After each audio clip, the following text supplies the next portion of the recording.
Ringkasan pelajaran hayat Kisah Para Rasul berita ke-34. Perkembangan di Yerusalem, Yudea dan Samaria melalui ministri sekelompok sekerja Petrus.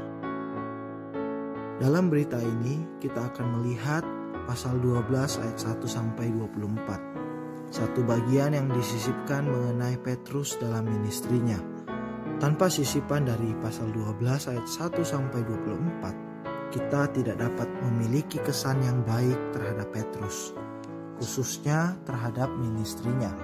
Kita mungkin akan memiliki keraguan mengenai Petrus.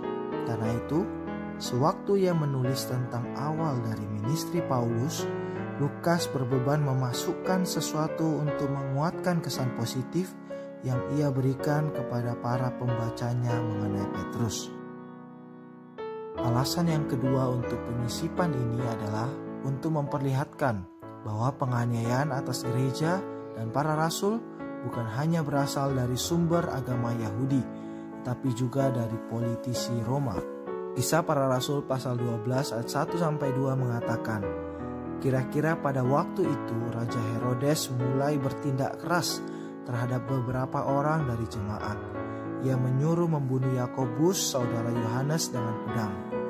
Agama Yahudi bersatu dengan pemerintahan Roma untuk menghukum Tuhan Yesus. Di sini, politisi-politisi Roma bergabung dengan agama Yahudi untuk menganiaya gereja. Selain itu, penuturan Lukas dalam pasal 12 ayat 1 sampai 24 membuat Petrus menjadi seorang pahlawan. Pahlawan Kristen ini menderita penganiayaan dari agama Yahudi dan dari politisi-politisi Roma. Pada malam sebelum Herodes hendak menghadapkannya kepada orang banyak, Petrus tidur di antara dua orang prajurit terbelenggu dengan dua rantai, sedangkan di depan pintu para pengawal sedang menjaga penjara itu.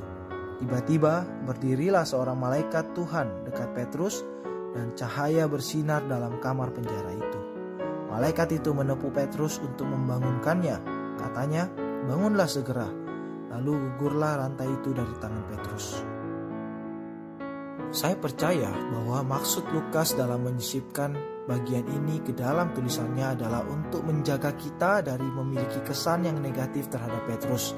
Sebaliknya, kesan kita terhadapnya haruslah sangat positif, karena catatan mengenai dia dan ministrinya berakhir dengan mujizat yang demikian. Ini menegaskan fakta bahwa sekalipun ministri Petrus menyusut, Tuhan masih tetap menyertai dia dan melakukan sesuatu baginya. Ada sejumlah perkara lainnya dalam pasal 12 ayat 1 sampai 24 yang perlu kita bahas. Pertama, ketika Petrus berada di dalam penjara, jemaat dengan tekun mendoakannya kepada Allah. Ini menunjukkan bahwa di balik layar ini ada suatu peperangan antara kekuatan-kekuatan rohani, yakni suatu peperangan antara Allah dengan musuhnya, iblis. Peperangan ini tidak dilakukan bersandar daging, melainkan bersandar doa. Gereja berdoa dan senjata yang dipakai gereja untuk mengalahkan Herodes dan pasukan rohani di belakangnya bukan berasal dari daging, melainkan dari roh itu.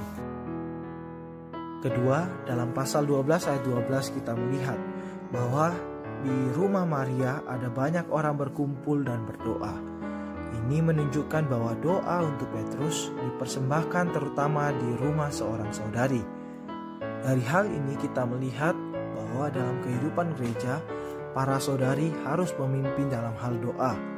Menurut prinsip dasar dalam firman Tuhan, segala aktivitas seharusnya dilaksanakan oleh saudara, dan para saudari kebanyakan melakukan pekerjaan menopang di belakang. Pekerjaan menopang yang terutama adalah berdoa. Akhirnya pasal 12 ayat 24 mengatakan, sementara itu firman Allah makin tersebar dan makin banyak didengar orang atau berlipat ganda. Firman Allah sebenarnya adalah Tuhan sendiri. Karena firman itu adalah wadah Tuhan, karena itu firman Allah bertumbuh sebenarnya berarti Tuhan bertumbuh. Kisah Para Rasul pasal 12 ayat 24 mengatakan bahwa firman Allah tidak hanya bertumbuh, tapi juga berlipat ganda. Firman tidak bertumbuh dan berlipat ganda dengan sendirinya, melainkan firman itu bertumbuh bersama kaum beriman dan berlipat ganda bersama gereja. Ketika kaum beriman bertumbuh, maka firman di dalam mereka juga bertumbuh. Ketika gereja-gereja berlipat ganda, maka firman di dalam gereja-gereja juga berlipat ganda. Fakta bahwa firman Allah bertumbuh dan berlipat ganda menunjukkan bahwa kaum beriman dan gereja-gereja pada zaman dulu dipenuhi dengan firman dan bersatu dengan firman. Ini adalah satu tanda yang kuat atas kemenangan Tuhan di dalam peperangannya melawan si jahat. Pertumbuhan dan pergandaan firman dalam pasal 12 ayat 24 adalah akibat hasil dari ministri Petrus. Karena itu ayat ini menunjukkan bahwa ministri Petrus berakhir dengan kemenangan. Perkataan yang terakhir mengenai ministrinya dalam kitab Kisah Para Rasul adalah firman Allah bertumbuh dan berlipat ganda. Ini adalah satu akhir yang mulia dan menang dari ministri Petrus. Selain itu, ayat ini adalah satu pengumuman pergerakan Tuhan di bumi dari Yerusalem melalui Samaria sampai ke dunia kafir.